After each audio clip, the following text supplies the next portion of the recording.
மீனில் மசாலா நல்லா சார்ந்தும் இருக்கணும், அதே மாதிரி நல்ல மொறு மொறுன்னு மீன் வறுவல் சாப்பிடணும்னு நினச்சிங்கன்னா இந்த மாதிரி மீன் வறுவல் செஞ்சு சாப்பிட்டு பாருங்கள். டேஸ்ட் அட்டகாசமாகவும் இருக்கும், நல்ல கிறிஸ்பியாகவும் இருக்கும். வாங்க மொறு மீன் வறுவல் எப்படி செய்யலான்னு பார்த்துடலாம். இந்த மீன் வறுவல் செய்கிறதுக்காக நான் வந்து 1/2 கிலோ கிழங்கா மீனை வாங்கி சுத்தம் பண்ணி மசாலா வந்து அந்த மீனில் நல்லா சார்ந்து வர்றதுக்காக மீனில் இந்த மாதிரி கீரி எடுத்து வச்சுருக்கேங்க. இப்போ நம்ம மீன் வறுவலுக்கு தேவையான மசாலா வந்து முதல்ல தயார் பண்ணிக்கலாம்.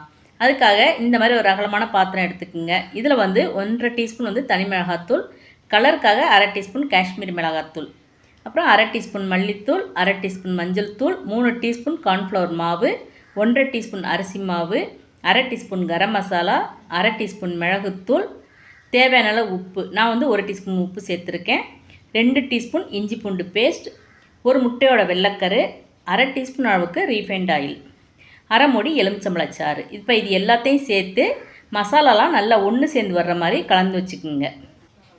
இப்போ நம்ம கழுவி எடுத்து வச்சுருக்க மீனை வந்து சேர்த்துக்கணும். 2 பக்கமும் அந்த மசாலா நல்லா ஒட்டி வர்ற மாதிரி ஒவ்வொரு மீனாக பிரட்டி எடுத்து வச்சுக்கணும். இதே மாதிரி எல்லா மீன்லையும் மசாலா தடவி எடுத்து வச்சுக்கோங்க.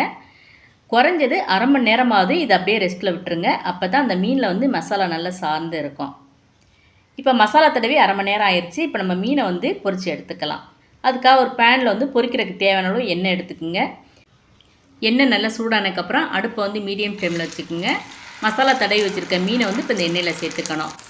நான் வந்து ஒரே நேரத்தில் 3 மீன் சேர்த்துருக்கேன். நீங்கள் உங்களோட பேனோட சைஸுக்கு தகுந்த மாதிரி மீனை சேர்த்துக்குங்க. குறைஞ்சது 1 நிமிஷம் வரைக்கும் மீன் வந்து நல்லா வெந்து வரணும். அதுக்கப்புறம் அடுத்த பக்கம் மீன் இந்த மாதிரி பரட்டி போட்டுருங்க.